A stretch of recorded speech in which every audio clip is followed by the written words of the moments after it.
What's going on, guys? TCG Guide here, and this is a video that I am really excited about. I wanted to do this video back in October of last year when Circuit Break came out and we got our first proper look at the Metaphys lineup. Sure, we got the first few Metaphys cards a couple of years back, but at the time it was just a vanilla level 7 and a level 6 Synchro monster. So when Circuit Break came out and I saw Metaphys work with Banishment, I knew it was something I wanted to try. When I did try the deck, I wasn't disappointed, but I wasn't really satisfied either.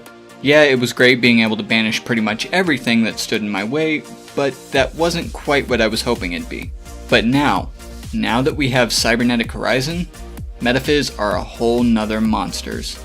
I am so glad I waited to do this video, but with my little ramblings aside, let's get on with the analysis. First up is the newest monster in the Metaphys lineup, and that's Metaphys Decoy Dragon. Decoy Dragon fills so many of the voids that were left after Circuit Break that I don't even know where to begin. First of all, it's a level 2, which actually makes Metaphys Horus playable.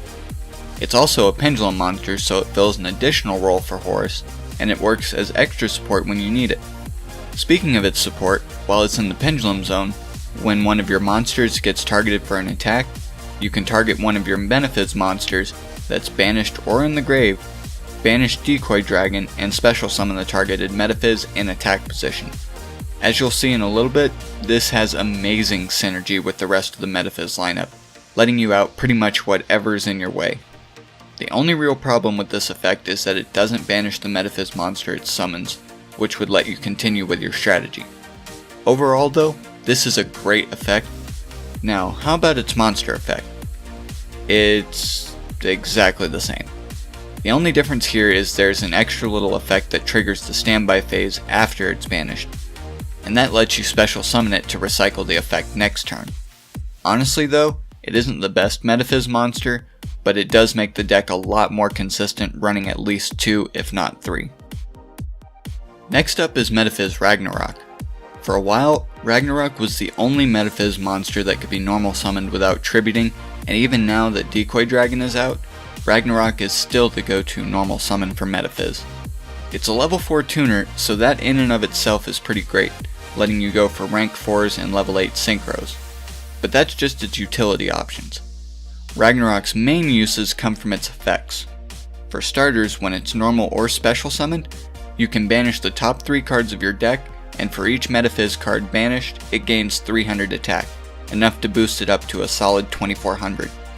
That's not all though. If Metaphys Ragnarok deals battle damage to your opponent, you get to special summon any Metaphys monster from your deck, triggering their on summon effects. And, since you're still in the battle phase, you can attack with the monster you summon. Ragnarok is easily a 3-of in any Metaphys deck. Like I said before, those are the only 2 monsters in the entire archetype that can be normal summoned without tributing, and that's where some of the problems start coming in. Like this guy, Metaphys Armed Dragon. I don't really want to include it here, but it is technically a Metaphys, so here you go. The only thing that it has in common with other Metaphys other than its name is the fact that it's a level 7 worm. It's a normal monster, so there's no effect when it gets banished, and there's only one reason to run it, and that's Executor, and most people don't even bother with it. Now that that's out of the way, let's look at the level 7 Metaphys you should be running. Metaphys Daedalus. Like most of the bigger Metaphys, Daedalus has 2 effects. One when it's summoned by a Metaphys monster, and one when it gets banished. When it's special summoned by the effect of a Metaphys monster, you can banish all other special summoned monsters on the field. This is an instant board breaker for most decks. It doesn't target, it doesn't destroy, hell, it doesn't even send the monsters to the graveyard. No, this is Metaphys. The graveyard isn't getting any use today. Its banishment effect, on the other hand, is a little lackluster by comparison. The standby phase after Daedalus gets banished, you can shuffle it back into the deck to banish a different Metaphys card straight from your deck. This is a really good effect, don't get me wrong. It does let you set up for your next couple of turns, but it can be a really slow effect depending on how much you can banish. Even still, Daedalus is one you should always keep at 3. The next Metaphys and the first of the level 8s is Metaphys Nephthys. Metaphys, just like Daedalus, has an effect that triggers when it's summoned by a Metaphys, and one that triggers the standby phase after it's banished. Unlike Daedalus though, Metaphys' banishment effect is a little bit better than its on-summon effect, since it lets you search for a Metaphys card and add it to your hand. But if it's summoned by the effect of a Metaphys monster, you can banish all set spells and traps. This can be fine since most of your spells and traps will already be face up, but if they aren't, you can kiss them goodbye because Metaphys does not discriminate. Still though, you should definitely keep Metaphys at 3. Lastly for the level 8s, we've got Metaphys Tyrant Dragon. Tyrant Dragon is the card you use when you want to go for game. It's got 2900 attack and 2500 defense, which with a little boosting can beat over just about anything. That's really good, especially if it was special summoned by a Metaphys monster, because it lets you make a second attack in a row if it attacked a monster first.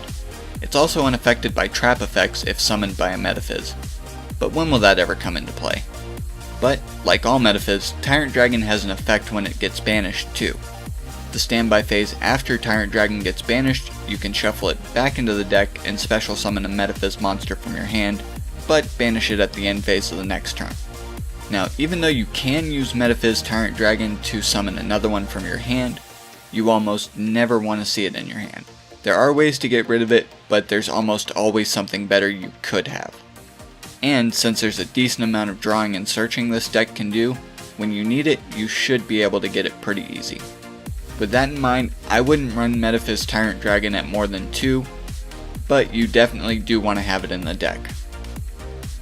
There is one more Metaphys monster, but you aren't very likely to see it being run. And that's actually the boss monster for Metaphys, Metaphys Executor. Don't get me wrong, Executor is a very good card and a great boss monster for Metaphys. It can't be destroyed or banished by card effects, so it's safe from most removal, including Daedalus. And once per turn, if your opponent controls more cards than you, you can target a banished Metaphys monster, special summon it, but banish it during the end phase of the next turn. This gives you a 4th way to special summon Metaphys monsters, letting you trigger their first effects, and gives you your choice of board wipes if you choose to leave some of your Metaphys monsters banished instead of using their effects. The one huge drawback, and the main reason you will almost never see Executor actually get played, it can only be special summoned by its own effect, and that requires you to banish 5 different Metaphys cards from your grave and or face up on your field. It is possible to set this up so that you can banish them in as little as your first 2 turns, but it's pretty slow even for Metaphys, and while it can be searched, with all the banishing this deck does at random, it's just not worth it to run. Moving on to the support, Metaphys has 2 spells and 2 traps. The first spell we're going to look at is the field spell Metaphys Factor. So remember how there are only 2 Metaphys monsters you can summon without tributing for? Well, not with the field spell out. As long as you have Metaphys Factor out, you can normal summon any of your Metaphys for free. Well, not exactly for free. You do have to banish it at the end phase of the next turn, but that's okay because they're Metaphys and they'll just shuffle themselves back into the deck at the start of your turn. Oh, but that's not all. What really makes this a 3 of, and yes, you will want 3, is the fact that it makes it so your opponent can't respond to your Metaphys monster's effects. This keeps you safe from so many things, namely hand traps. Your opponent can still respond to your spells and traps though, so you will want to watch out for that. Next up is Ace of Metaphys, and this card has a few effects, but the first and one of the main reasons you'll want to see it quickly is you can banish a Metaphys card from your hand to draw one. That in and of itself is pretty good. It lets you choose what you banish, so you choose what effect you're getting next turn, and you get to draw, which is always a good thing. And when one of your Metaphys cards gets banished, if it's your turn, all monsters on the field that aren't Metaphys lose 500 attack and defense. And if it's not your turn, change the battle position of all monsters on the field except Metaphys. Both effects of Ace of Metaphys are soft once per turn, so you can trigger that draw as many times as you have Ace of Metaphys and Metaphys cards in hand. But since the second effect isn't optional, when you use its first effect to draw, all of your Ace of Metaphys second effects will trigger. That's not necessarily a bad thing on your turn, but you will want to be a little more careful about when you banish your Metaphys on your opponent's turn. All things considered though, you won't want any less than 3 of these in your deck. Now we've got the traps, and the first is Metaphys Dimension. Metaphys Dimension for a while was the only trap Metaphys really had to work with, and even so it wasn't a bad option. For starters, if your opponent special summons a monster, you get to target a Metaphys monster you have banished, special summon it, and then banish it during the end phase of the next turn. This can definitely come in handy, especially if you banished a Metaphys monster but couldn't activate its effect, since now you'll be able to recycle that monster, and hopefully this time you'll have what you need to use its effect, shuffling it back into the deck. That's not all though.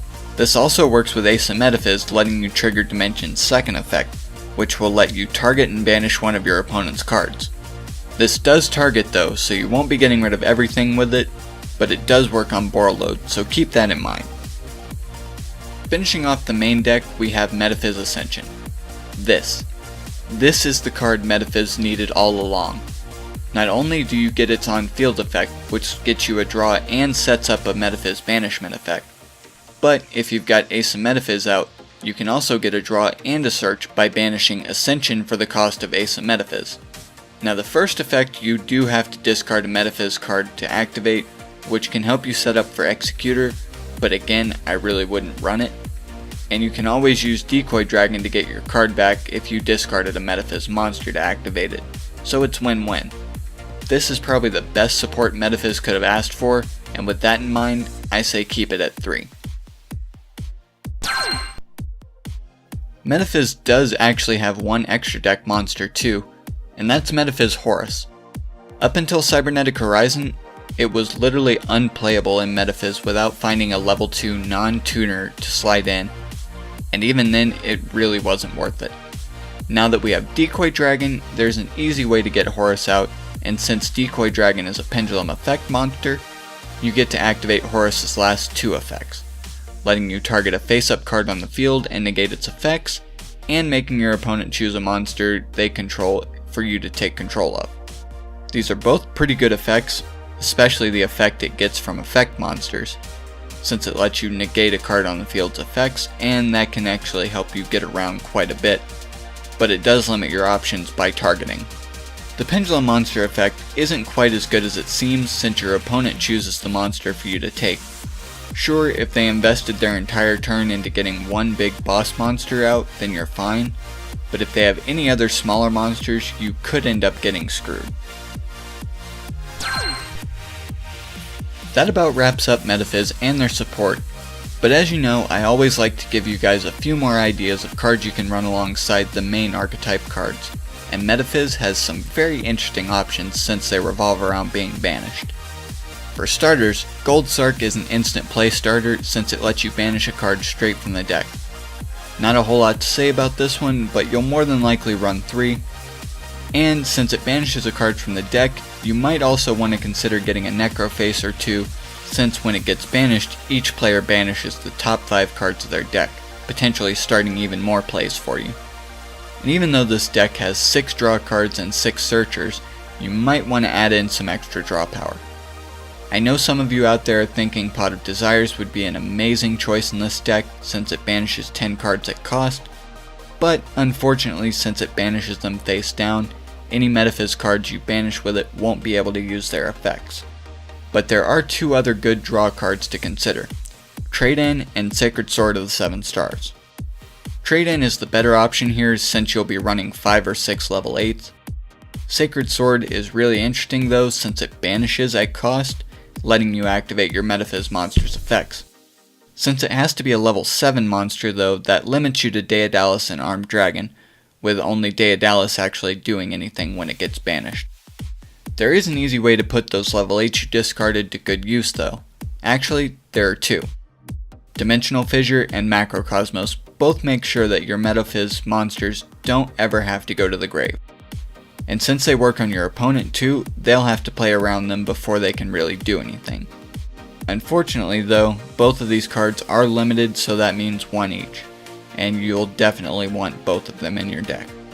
Light Ray Grepher and Light Ray Sorcerer can also be good for a Metaphys deck, since Light Ray Greffer can be special summoned from the hand by discarding a level 5 or higher light monster, and once per turn you can discard a light monster to banish a light monster from your deck. Light Ray Sorcerer can only be special summoned while you have 3 or more light monsters banished, which isn't too hard in Metaphys, but where Light Ray Sorcerer really comes in handy is letting you recycle a banished light monster, like Ragnarok, and banish a card on the field while you're at it. And of course, this deck is full of light monsters, so Honest is always a good pick. Even if you brick and all you can do is play Ragnarok, if you've got Honest in hand, then you've got a chance. Because Honest boosts a light monster's attack so high, even a base Ragnarok is guaranteed to deal battle damage. Then you can either put up a wall with Tyrant Dragon, banish all set spells and traps with Metaphys, or banish all special summon monsters with Daedalis. Honest is an absolutely clutch card in Metaphys, and any deck is missing something crucial if it doesn't have at least one. And there you have it, my archetype analysis for Metaphys. This has honestly been months in the making, and I really hope it was worth it for you guys. I hope you all noticed that I've been posting videos a little bit more frequently, and I should be able to keep up this pace for a while. With that in mind, I hope you all enjoyed it. Hit the like button if you did, and don't forget to subscribe to see more great content like this. And as always, remember, have a great day, guys.